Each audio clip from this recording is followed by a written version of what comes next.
O filósofo Jean-Paul Sartre nos fala sobre a má-fé, que seria o ato de mentir para si mesmo para fugir da angústia da escolha.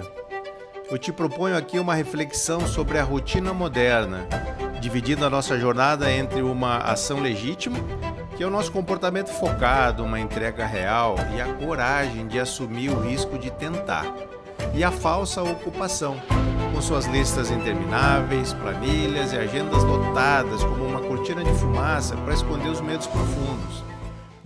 Você não é o culpado, você está fugindo. Eu preciso te dizer uma coisa que provavelmente ninguém te disse de um jeito tão direto. Procrastinação não é falta de tempo, também não é falta de organização, nem falta de disciplina. Não é porque você ainda não achou o método certo. Procrastinação é a prova de que, no fundo, você prefere o desconforto de adiar do que o risco de tentar e falhar. E se isso te incomodou agora, ótimo, porque é exatamente disso que eu quero falar hoje. Esse vídeo não vai te dar uma planilha de produtividade, nem vai te ensinar a técnica Pomodoro sobre gestão do tempo, nem te dar 5 aplicativos para organizar a tua vida. Porque se você é como a maioria das pessoas que me procuram, você já tentou tudo isso. Já baixou o aplicativo, já fez planilha bonitinha, já assistiu dezenas de vídeos sobre produtividade e mesmo assim continua adiando a mesma coisa há meses. Às vezes, há anos. Isso te parece familiar? Então o problema não é técnica, o problema é mais embaixo. Hoje eu quero te mostrar o que realmente está acontecendo quando você adia e por que entender isso muda completamente a forma como você lida com essas coisas. Vamos em 4 partes. Primeiro, porque chamar isso de falta de organização é uma forma de se proteger de uma verdade mais difícil. Segundo, o que você está realmente escolhendo toda vez que adia. Terceiro, por que o alívio de evitar é uma armadilha e como ele te custa muito mais do que parece? Quarto, e no final, uma pergunta que eu quero que você carregue depois desse vídeo. Fica até o final porque a parte mais importante vem exatamente ali. Vamos começar com uma pergunta simples. Quando foi a última vez que você disse para si mesmo, eu só preciso me organizar melhor? Eu aposto que foi recente. E eu entendo por quê. Falta de organização é um diagnóstico confortável, ele é técnico, é neutro, não dói.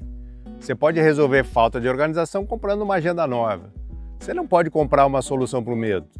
Mas aqui é que está o problema. Se fosse só desorganização, técnicas de organização teriam funcionado. E elas não funcionam. Não de verdade, não a longo prazo, porque elas estão tentando resolver o problema errado. O verdadeiro problema, na maioria das vezes, é mais simples e mais desconfortável do que parece. Você tem medo do que pode acontecer se realmente tentar. Medo de tentar e descobrir que não é bom o suficiente. Medo de se dedicar de verdade e mesmo assim falhar. Medo de que, se você der o seu melhor e não der certo, não vai ter mais desculpa nenhuma. Enquanto você adia, existe uma desculpa pronta. Eu não tive tempo. Eu não me organizei direito. Essa desculpa protege uma coisa muito mais frágil. A sua autoimagem. Porque é mais fácil dizer eu não tentei do que dizer eu tentei e não foi o suficiente. Agora eu quero que você entenda uma coisa que muda tudo.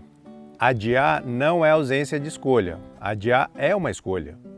Toda vez que você empurra aquela tarefa para amanhã, você está escolhendo alguma coisa. E o que você está escolhendo é proteção em vez de crescimento. Deixa eu te explicar isso de um jeito mais claro. Crescimento, por definição, exige exposição. Você não cresce fazendo só o que já sabe fazer, do jeito que já sabe fazer. Você cresce quando se coloca numa situação onde o resultado é incerto e onde existe uma possibilidade real de dar errado. Isso é desconfortável. O cérebro humano não gosta de incerteza. Ele prefere o desconforto conhecido, eu sei que vou me sentir mal por não ter feito, do que o desconforto desconhecido. Eu não sei se vou conseguir. E se eu não conseguir, o que isso diz sobre mim? Então toda vez que você adia, o teu cérebro faz um cálculo silencioso automático, quase que invisível. É mais seguro não tentar do que tentar e falhar. E esse cálculo tem uma lógica interna perfeita. Ele protege você da dor imediata de uma possível rejeição, de um possível fracasso, de uma possível confirmação dos seus piores medos sobre si mesmo. O problema é que essa proteção tem um prazo de validade. Isso seria o que o filósofo Sartre chamou de má-fé? Porque enquanto você se protege hoje, você está ao mesmo tempo impedindo a única coisa que poderia te tirar desse ciclo: a experiência real, a prática, o erro que ensina, a tentativa que, mesmo dando errado, te aproxima de dar certo. Proteção sem crescimento não é segurança, é estagnação disfarçada de cautela. Aqui está a parte que eu quero que você preste bastante atenção. O alívio de evitar uma tarefa dura em média alguns minutos, talvez algumas horas, se você for muito bom em se distrair. Mas e a culpa de não ter feito? Essa dura dias, às vezes semanas. Às vezes ela vira aquele ruído de fundo que te acompanha o dia inteiro. Aquela vozinha que fica sussurrando: você devia estar fazendo aquilo, enquanto você está fazendo outra coisa qualquer.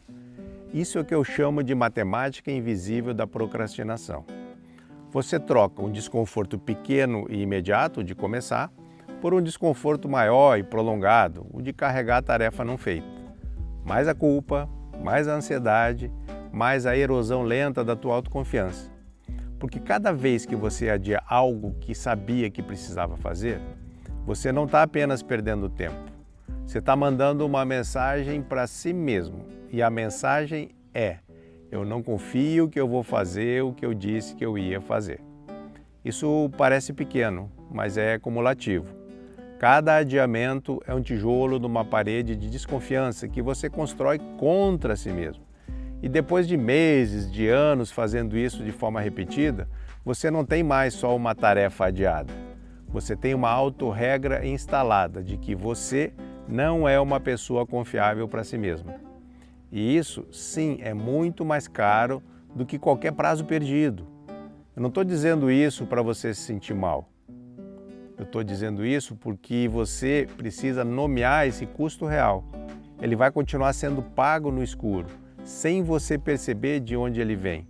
Aquele cansaço, aquela autocrítica, aquela sensação de estar sempre devendo alguma coisa para si mesmo. Não vou te dar uma fórmula de 5 passos para parar de procrastinar. Porque, sinceramente, se o problema é o medo disfarçado, nenhuma fórmula resolve isso sozinha. Mas eu posso te dar um ponto de partida. E ele não é sobre produtividade, ele é sobre honestidade. Da próxima vez que você perceber que está adiando alguma coisa, em vez de se perguntar como eu me organizo melhor, tenta se perguntar o que eu estou evitando sentir ao fazer isso agora. Pode ser medo de não ser bom o suficiente. Pode ser medo de ser julgado.